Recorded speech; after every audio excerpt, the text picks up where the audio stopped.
Hi. Last time in our episode, I talked about why CCP, Communist China, risked a world war to take Taiwan.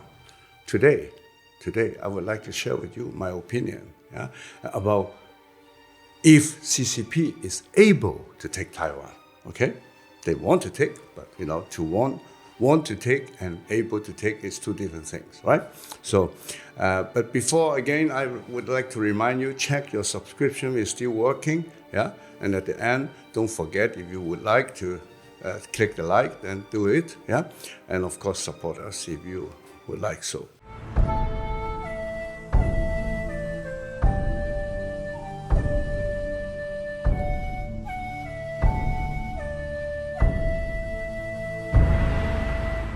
Now, everybody recently, I think, was maybe engaged or even be bombed by a lot of news coming from the country Afghanistan.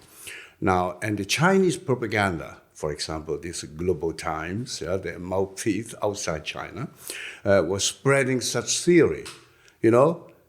Taiwan, don't trust America. They will drop you like they dropped Afghanistan. So that's why Afghanistan now, they have kicked out all the American, they don't trust America, and so on and so on. And they were saying, today Afghanistan, tomorrow Taiwan. Is that true? No, I don't think so. And why? Why I don't think so? Well, because the situation in Afghanistan is a totally different thing compared to the situation in Taiwan. Number one, the Afghanistan, or the previous government of Afghanistan, unfortunately, is quite corrupt. Yeah, I mean, the president of Afghanistan was one of the first who flee the country, right? He was not really fighting for his people, I guess. Yeah, otherwise you won't be the first one to flee. Yeah? And that's one thing. And second thing is, because of corruption and other reason, the Afghan army, the government army, is not to be compared with the Taiwanese government army. The Taiwanese army is endless times stronger than the Afghan army. Yeah, actually, Taiwan has probably, I mentioned it in my previous episode, one of the world's most modern and fit and strong air force. Yeah, and so they have a very modern weaponry, mainly bought from America. Okay, now that's also important. Taiwan, their American weapons are bought by their own money. So Taiwan is much more independent in a way to America. They don't need American military to be, so to say, in Taiwan to defend Taiwan. They are capable in doing the defense, at least in the beginning, if they were attacked by Communist China.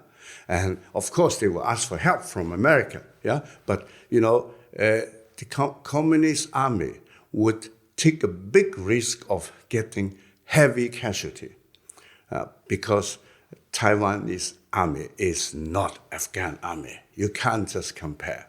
And Taiwanese army, I would say, probably together with Japan, the strongest army in Asia. So it's not, they are small but strong. Huh? Look at Israel.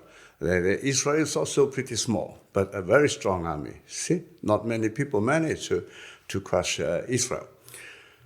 Now, and also the difference is in Afghanistan, you have Taliban.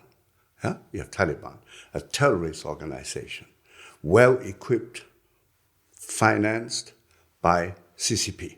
Yeah? In Taiwan, you don't have something similar to Taliban, right?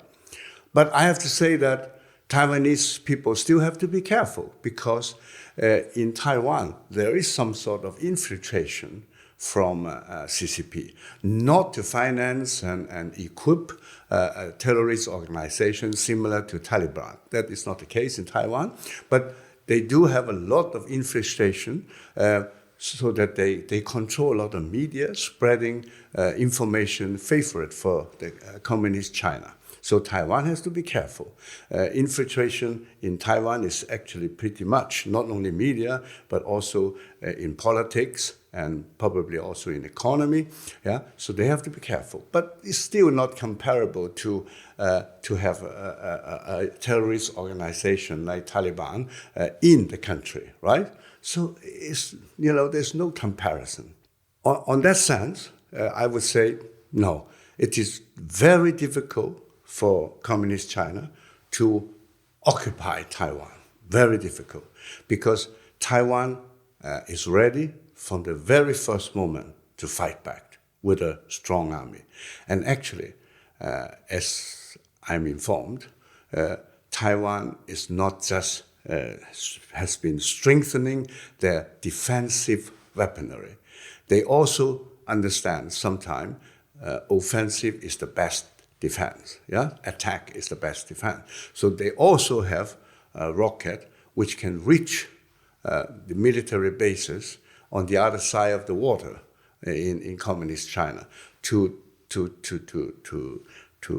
damage or to crush some rocket bases and maybe even marine bases and so on the Chinese side. That can be a much more efficient way to stop an invasion than to just wait until they come to your island, right? So it is difficult. It's not so easy. Yeah, I know that the CCP is still thinking to do it. They think that with today's American government, they may have a chance. And I must say, unfortunately, my friends in our channel know that I always believe in the theory of peace through strength. Yeah, like Ronald Reagan did, and also Donald Trump did. But unfortunately, the today administration doesn't emphasize, at least, the principle of peace through strength. And unfortunately, Biden administration managed to show a couple of times weakness rather than strength, right? Look at in Afghanistan. How can the world's strongest power behave like that? When you want to withdraw from Afghanistan, there's nothing wrong. It's good, yeah. But you must withdraw it in an orderly way. But that is, even a child understand. You keep your army in Afghanistan and protect all the American and also all the Afghan who work for America, and let them to withdraw first, yeah. And then you withdraw the army. And Biden administration managed to do the opposite. So I must say, I don't understand. I can't believe it that the administration is so stupid that can't even understand that logic. Yeah.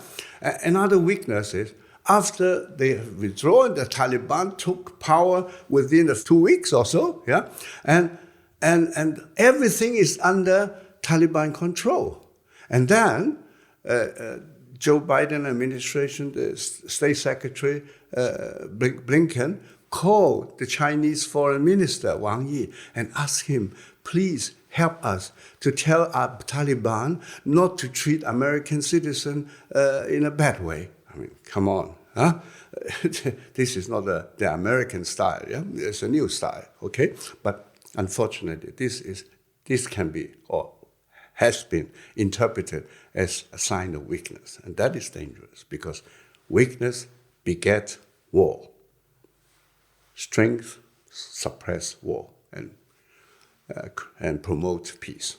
So, ladies and gentlemen, not only in Afghanistan that CCP support a terrorist organization like the Taliban, they are actually supporting similar organization, similar terrorist organization, and also other infiltration methods to strengthen their power all around the world. So please don't be naive. And this is not something that's that only now, in the time of Xi Jinping, they do it like that. No, they have been doing it for decades. Systematic strategy. There's always been very good in applying, as I've repeated many times. Don't forget it. They believe in the principle, the end justifies the means. For their end, meaning getting more power, getting absolute power, getting control over China, over Asia, over the whole world, any mean is fine if that helps. So remember that. When you understand that, then you know exactly the best way to deal with Chinese Communist Party and the communist regime in China. Okay, thank you for today, and see you next time. Bye-bye.